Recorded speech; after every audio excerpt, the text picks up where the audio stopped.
Welcome back to Structured Product Management Thinking, the channel that is dedicated to helping everyone enhance their skills and advance their careers. I'm your host, Kurt Van Etten. In this module, we're going to follow up on discovery testing. We discussed job to be done interviews in the last module, but in this module, we're going to actually let you witness a job to be done interview in action. This interview is going to be conducted by my friend Sarah, who is a very experienced user researcher, and I assure you it's totally unscripted. We just picked the subject of booking international flights and let her conduct the interview. Now, ideally, remember, you should have an interview team here. You should have the person that's conducting the interview, you should have a dedicated scribe, and you should have some subject matter experts that generally have a chat window open with the interviewer. And the subject matter experts should generally be the product manager, the tech lead, or your lead engineer, and your UX designer. As you're going through and listening to the interview, I encourage you to make it interactive and write down the outcome statements that you're hearing, whether they be functional or emotional, and see if you end up with a similar result. Okay, let's watch the interview. Good morning. How are you? I'm good. How are you? I'm great. Thanks for asking. So my name is Sarah, and I'll be facilitating this session with you today. I understand that you are someone who's booked international flights in the past, both for personal reasons and business reasons. Does that sound about right? Yeah, that's true. Usually travel internationally a couple times a year. Awesome. And so what I want to give you some background on first before we begin is how this session is going to go overall. So the format today is really just a conversation that we'll have about your experience booking international flights. It'll take about an hour. What's going to happen is I'll share my screen and I'll share with you first an overall sort of process of booking flights in general. And then we'll dig deeper into each of those steps to see how you've experienced each of these steps in this process of booking an international flight. Does that sound good with you, or do you have any questions before we begin? No, it sounds good. Ready to go. Awesome. All right, so what I'll do right now is I'll share my screen, and you can let me know when you are able to see it. Hi, Kurt. So you should see my screen now. You'll see 8 blue squares. Let me know when you can see it. I can see it. Great. So this is a general process that we've identified for booking an international flight. So I'd love your thoughts and opinions on this. You can read through. You can start on the top left and then work your way down to the bottom right. And again, we'd just love to hear your thoughts on if this seems familiar to you. Is this how you generally think through booking a flight?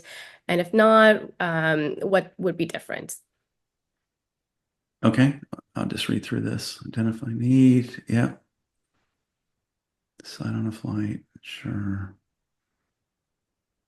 Okay, what do you mean by find resources to book a flight? Yeah, so that means essentially finding a way to book a flight.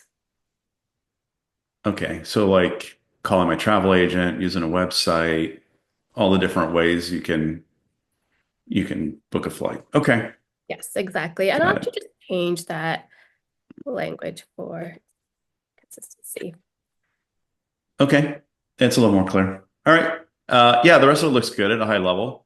And so do you want me to talk about, my problems with booking a flight and Yeah, and not just your problems, but also just how you go about doing it. And we'll dig deep into those as we go on. But generally, what we'll do is we'll start at this first post-it and we'll work our way through each of these steps to get an understanding of what actions are you doing, what are you looking for, what are you trying to get done. So we'll start having a more in-depth discussion on each of these. okay. All right. So you want me to hold off till we get to that sticky. Okay. Exactly. So this is right now just to get an overall sense. And again, if this ends up changing as we have the conversation, that's totally fine. Just let me know. We can still modify this. This is not totally set in stone. Okay. All right. Okay, so let's begin. So here we'll start off with identify the need for international travel. So just to start, what does that mean for you? And just based on your experience, what does that typically look like for you? So personal wise, usually comes from my wife. She's gonna want to take some trip somewhere, and it's generally pretty vague. She may like know some part of the world, and she just says, "I want to go somewhere," and um, it's it just starts very nebulous, kind of lasts for weeks, going back and forth, trying to narrow down what where actually she wants to go and why she wants to go there. Um, and so um, that becomes very arduous process for me and trying to figure out what she wants to do. Um, On the business side, it's pretty straightforward. You have a business need to go, and you generally usually have a set dates, so the dates are known. But personal travel is far more difficult to do that. So what we'll do is we will focus the conversation today on your personal travel regarding international trips. Okay. All right. So you mentioned that there's some back and forth between you and your wife to understand where to go and also dates. Yes. Okay. Anything else that you go through, any actions you take in order to identify this need? Um, yeah. Usually, I'll just if she looks at an area, I'll just make sure that it's safe to go there. Are there any state department warnings or anything like that? Maybe how expensive the general area is. So like recently, it was really good to go to Japan because the dollar was so strong against the yen, and I'll check for those things. Is it going to be really expensive, or it's a good time to go? Okay. Anything else you're doing? Um, no, we're just trying to really identify the need and get it down to a few options. All right. So I feel like just based on what you've described so far, one of the things you really want to do is minimize the time it takes to identify the both the date and the destination. Does that sound about right? Yeah, for sure. All right. Just add that here.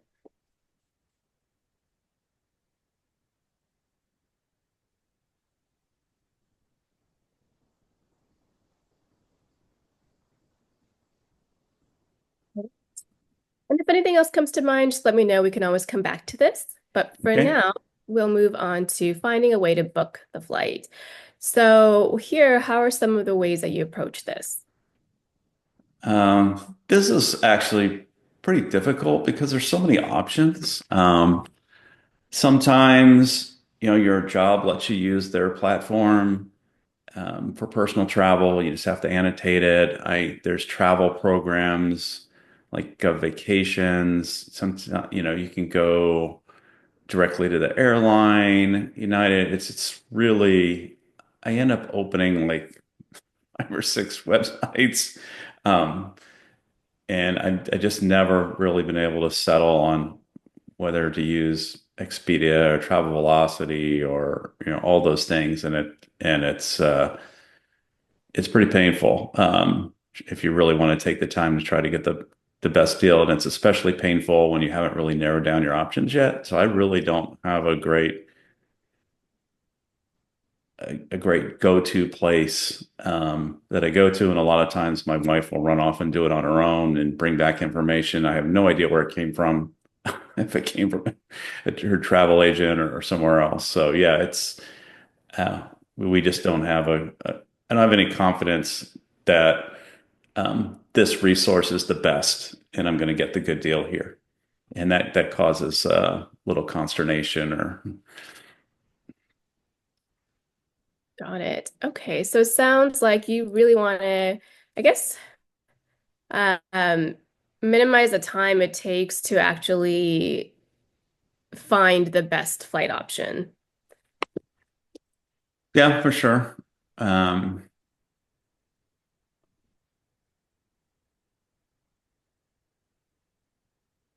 Options maybe. yeah. I just want to So feel like I just want to feel like I'm confident I'm using the best resource. I mean, that's really, that maybe people can say that's like you want to essentially reduce the risk involved with purchasing a flight that is either not um, the best price or the best kind of itinerary for you and your family's needs. yeah. So I would say minimize ability. Uh, things. And I want to feel like it's, you mentioned risk earlier. Like I've used sites before that are kind of like third party sites, and you don't know if like this is real or the communication is not as clean, and you start getting nervous. Um, so you want to feel like, hey, this is a reputable site. Because if the deal's too good, you get a little nervous. Right. Should we say questionable by your resource? Does that sound about right? Minimizing the Risk risk of of dealing with it. Yeah, that sounds right. Minimizing the risk of dealing with a questionable site or resource. Yep. all right. Anything else you want to add in terms of some of the actions you go through? So you also, what happens is you mentioned that your wife will also come back to with some options as well. Yeah. Right. So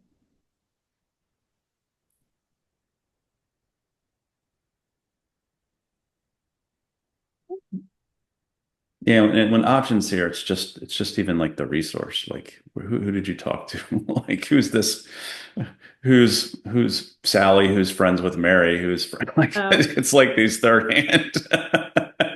You know, where are and these so-called deals coming from, right? At this place, because they're really just you, figuring out where you want to to also even vet, make the purchase, right?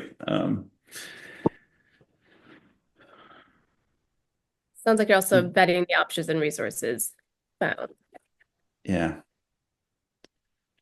Um, okay. Okay, then I'm going to move on to narrowing down your options. So previously we just discussed ways to find a way to book a flight and all the resources you would tap into. What about actually choosing the right ones? Um, yeah, this is really painful too. It's if you want to shop. So even if you're on the platform on a website, the in general, the current process, the websites are pretty good about giving you the criteria. Like, what do I care about? Obviously, I care about price, but I also care about total flight time. I care about the length of layovers. Um, those are all like really important things. Do the airports have lounges? And they list those, but it's really hard to compare them. Um, and I, yeah, I think it'd be great if some of these airlines had a feature like you do with like hardware products where you go online and you can say compare, you select two or three and you get a chart saying, price, uh, um, whatever the product is, maybe it's headsets or something, sound quality, noise canceling, yes or no, like something, a battery life. That doesn't exist right now, as far as I've seen with travel, and I end up doing it on paper, right? I end up like drawing a little matrix on a piece of paper and making a little compare chart myself.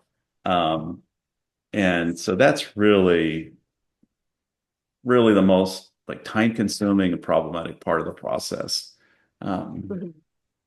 So it sounds like what you're trying to do at the end of all that is to minimize the time it takes to actually compare the different options you have.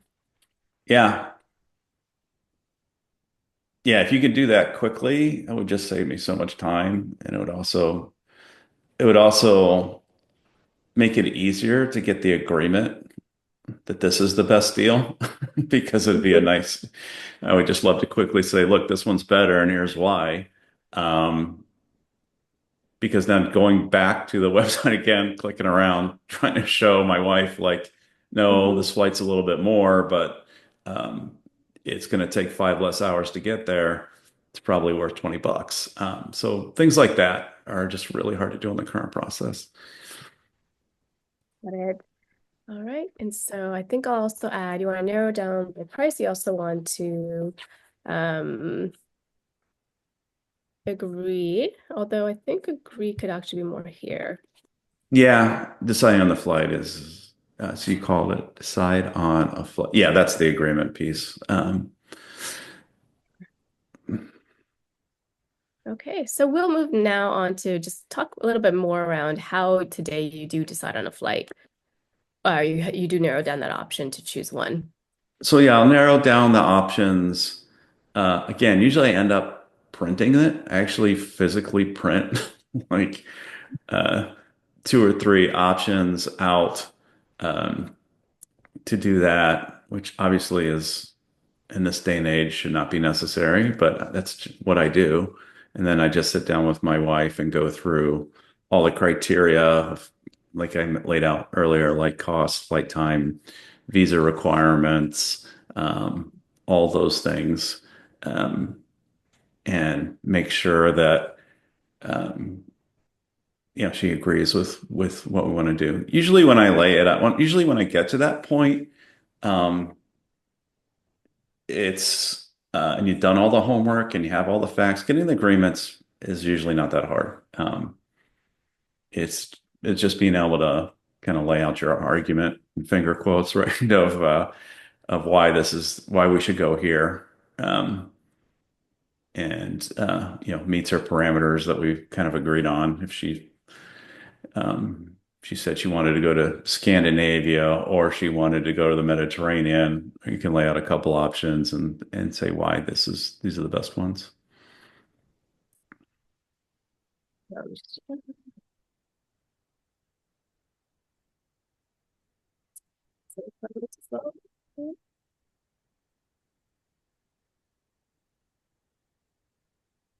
Right. And then anything else you would want to add to how you decide on a flight? I think the other frustration, particularly with airlines, is like the volatility in the pricing. So you get everything together, you make your price, and then you come back, 2 days later, and the price has changed. That's really unnerving. Uh, Yeah. so it would be ideal if you knew how long that price was for, or if the price was subject to change or anything. But and um, as you know, airlines, closer you get to the date, the price is likely to increase as they sell more seats, but you never know when that's going to happen. Mhm. Uh, and that also um, can be very unnerving. It's really frustrating when you've gotten all the point, you've got the decision, and you go to pull the trigger, and all of a sudden the price is $200 more per ticket. So I'm going to write that as minimize the probability that you won't get It's like an unexpected price change is maybe the way I would just, right. So yeah. minimize the probability of an unexpected. Okay. All right, and now I'm going to move on to actually the purchase experience. And again, with any of these, we'll zoom out at the very end and we can go through it again if or any other ideas that you may have. Mhm. But let's talk for now about the purchasing experience. Can you tell me how you typically do that today? Purchase experience these days is pretty straightforward. You're going to pay online, usually with a credit card. Um, Given these are pretty large purchases, I almost always use a credit card because to get the points and you get the benefits associated with it, uh, as opposed to using, PayPal or any other method that may or may not have points. I know they have points programs as well, but um, typically I use credit card because I'm very comfortable that I can do a chargeback with a credit card.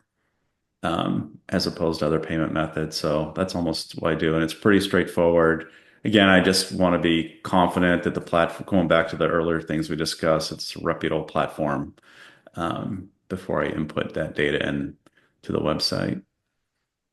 Um, or if it's a travel agent, like I have to know the person. Um, I'm not going to give a credit card and a CVV number to someone I don't know over the phone.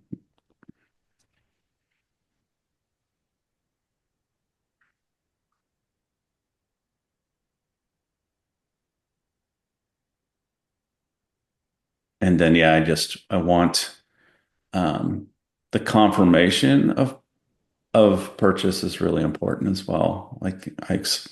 My expectation is that I'm immediately going to receive some sort of written confirmation of the purchase, generally an email. Um, so that's really important to me. When you make that large of a purchase and all of a sudden there's no response or nothing written, that's also disconcerting.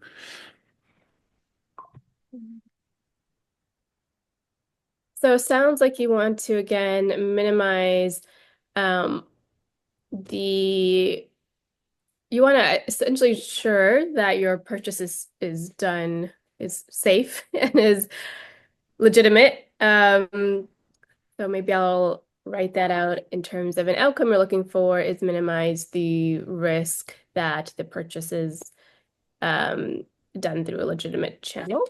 Although I also feel like this happens. This is something you're doing in the finding a way phase as well. Yeah, exactly. Yeah. Done Yeah. I'm here. just kind of reiterating the same thing. Right. Yep. Um, all good.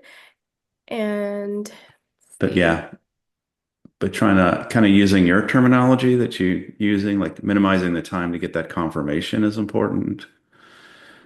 Um,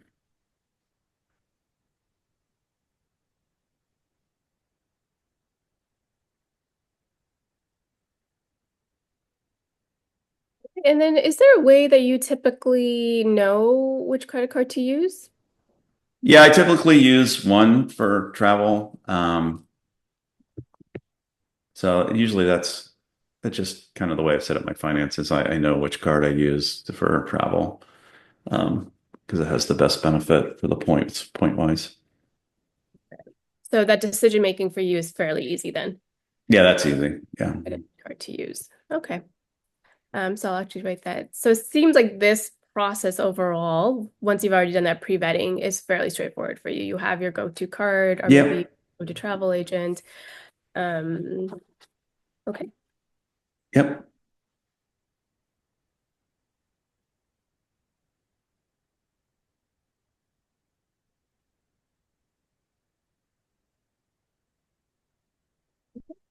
All right.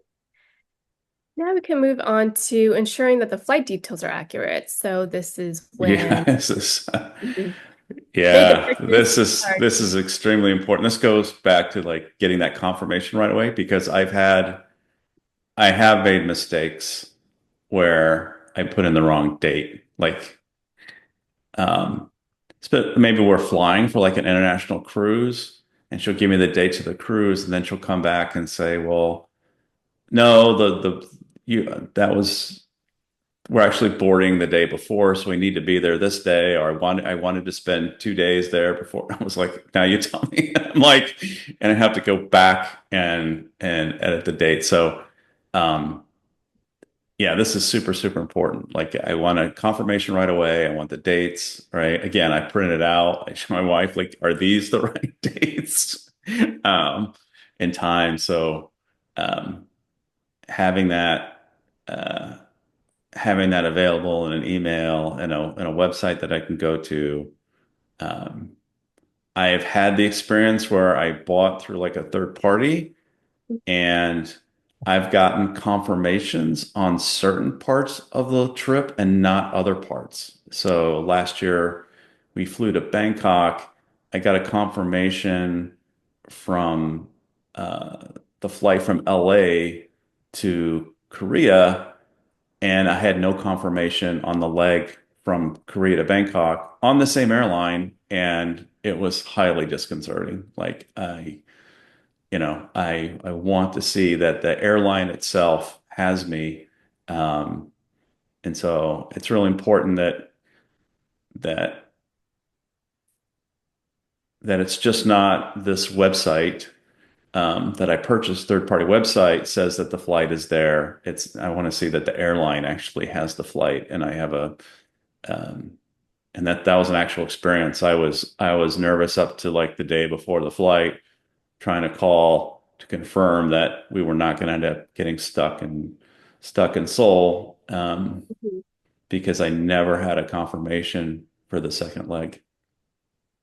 Got it. I can see how that can be very disconcerting.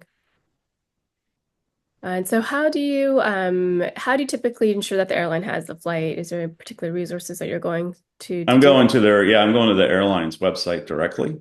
Um, and then if I don't see it, I'll call them directly, or I actually had to call back to the third party that I bought it from. They had the record of it, and they actually sent me the email, with the confirmation numbers and everything, and printed it out. And even then, I was still nervous until we actually got to LAX, and they printed out the boarding passes for both legs. So that's extremely nerve-wracking. That was a nerve-wracking experience.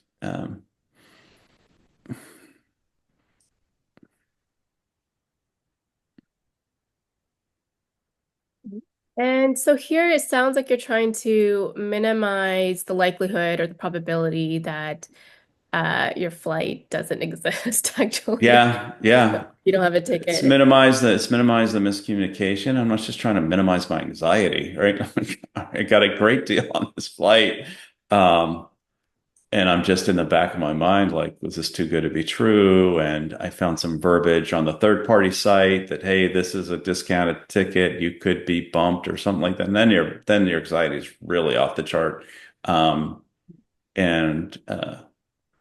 Yeah, I mean, it was a great deal, but then I was like, geez, this is too good to be true. And this is way too risky.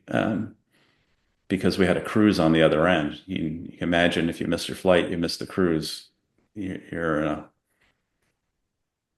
in a whole lot of hurt. Right. Um, do you also, as part of your flight booking experience, purchase travel insurance? No, I do not. Um, I generally do not. All right, so thank you so much for sharing that, Kurt. Let's move on to handling post-purchase adjustments. Um, what does this mean to you, and how do you go about doing this today? Well, you already captured the visa one. That's important, right? Sometimes the travel agent or the third party will point you to the right website. We were on a cruise. I think we had to get visas for maybe Brunei and Vietnam or something. Um, so yeah, the being able to do that through the third party was really nice. So visa requirements, obviously changing the dates in the flight we already talked about. So you want to be able to do that, easily online, quickly, and and hopefully without getting and being really clear, like whether there's a penalty or not. Just to Uh, go back to the visa requirements, did you say you go through a third party to usually get those visa requirements met?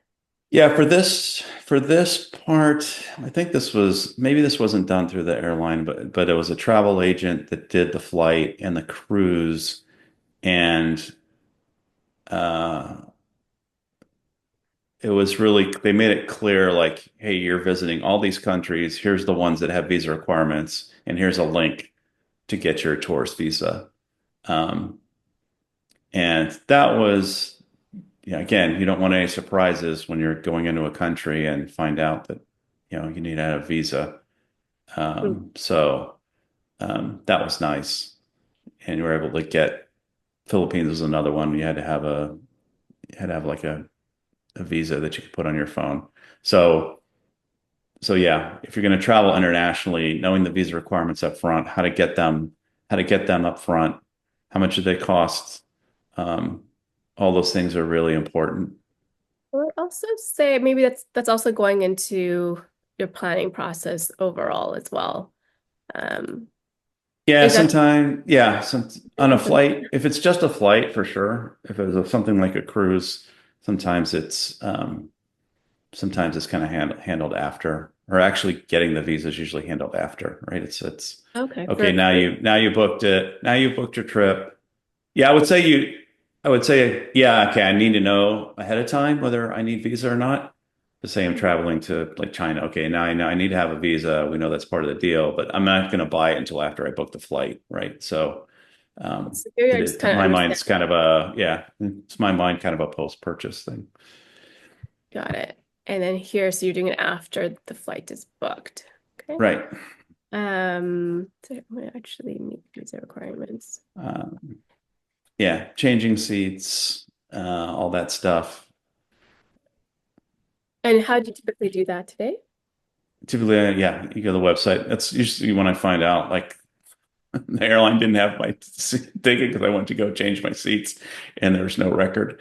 But that's usually the big adjustment. You obviously try to, on an international flight, it's a big deal, right? So you want to go in there and see if you can get the best seats possible for an international flight. Got it. And then what about any meal requirements as well?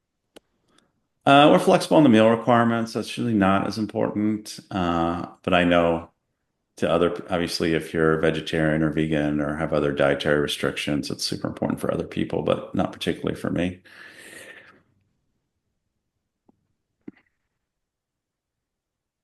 So, if this process, what would you say you're ultimately trying to do? I've heard some things like you want to just make sure if there's a visa requirement, you want to definitely minimize the probability of not being able to enter the Right. destination. But from a time perspective, any experiences you want to share around how sort of these processes usually are for you?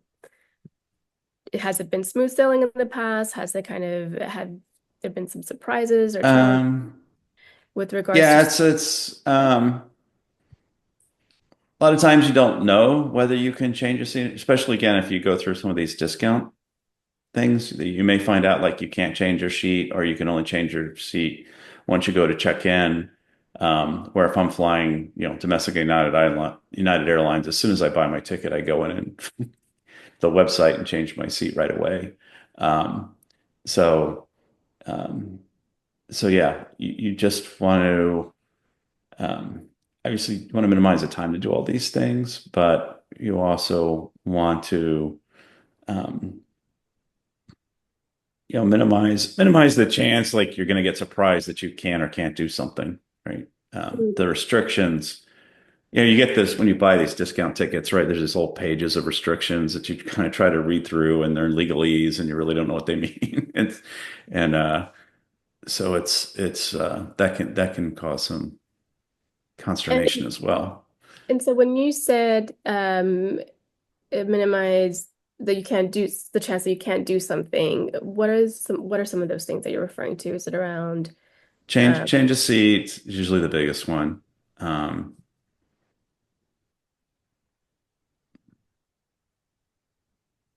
yeah, I would say that the vast majority, that's usually what I'm trying to do. all right, and then we'll go into ensure readiness for the trip. This is fairly easy. You just go and look at the country, the hotel you booked.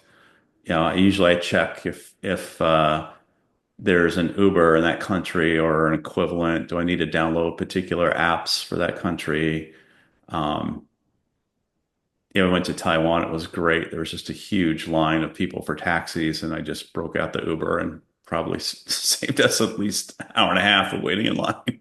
Um, so yeah, just really not too much to do with the flight itself. That's pretty straightforward. Um, yeah, all that's really straightforward these days of what you can bring on a flight, what you can't bring on the flight. I've been rarely, I don't think I've ever been caught with like, this is loud. I know sometimes people go into a country and they buy something and they find out when they're leaving that they can't take it out. Um, so, but I've never run into that problem. It's pretty minimal.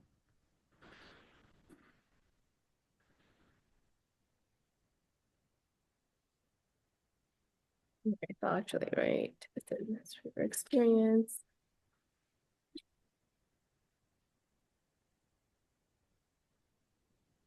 But you're also here, you're kind of doing the, well, let's see of what you can and can't bring. Anything else come to mind around ensuring readiness for the trip? That's pretty straightforward. We've traveled a lot, so I really don't have any issues there.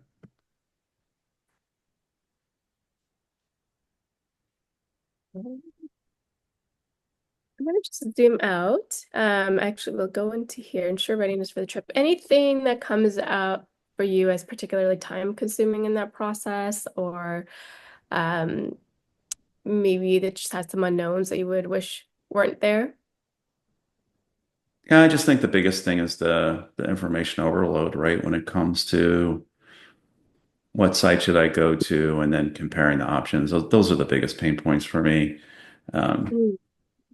and it just seems like it shouldn't have to be so manual, and I shouldn't have to print all these things um, and worrying about the anxiety of like I have to buy it now because the price might go up. I think those are the biggest pain points for me in the whole process. Any thoughts on anything that's overall time consuming or feels a bit risky around ensuring readiness for the trip? Oh, no, no, not really. We're all good here. Okay. Well, thank you so much, Kurt. Really appreciate all the time you spent with me today. This has been really helpful to get your experience around booking an international flight. Oh, thanks. It's been great. It's been kind of fun, actually. Bye bye. Bye Uh, bye. Okay, so that was an example of a simple job to be done interview. Obviously, that process of purchasing a ticket is not the most complicated workflow, but hopefully you understood the concept. And just in case you did write down some outcome statements, let's take a look at what Sarah had. She had 11 outcome statements on the job to be interview board. And what you do is you look at these and you generally meet as a team and you want to reword these, deduplicate them, clarify them, and make sure that they are independent. So, for example, minimize the time it takes to sift through information. That might be a little bit more confusing. So maybe you want to say something like minimize the takes to review all the criteria for choosing a flight.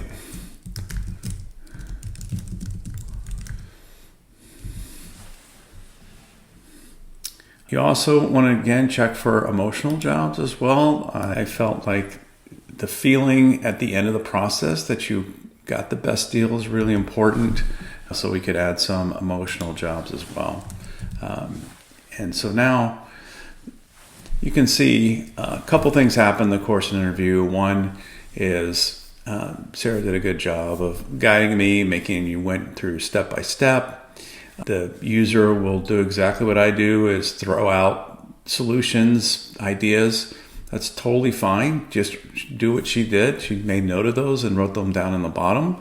But again, continuing to focus on the problem space and making note of those solutions to review later. So hopefully you understand now the importance of doing this kind of separation between problem space and solution space, because as a product manager, you could hear all these in the course of an interview and course of focus groups, but now you can take them discreetly, evaluate them on important satisfaction, and know quantitatively and qualitatively which ones are the most important on, and be able to focus on trying to solve those problems. All right, I hope you enjoy that module. If there's outcome statements we missed, questions, please put them in the comments below. And as always, all feedback's a gift, so make those comments as well. Thank you.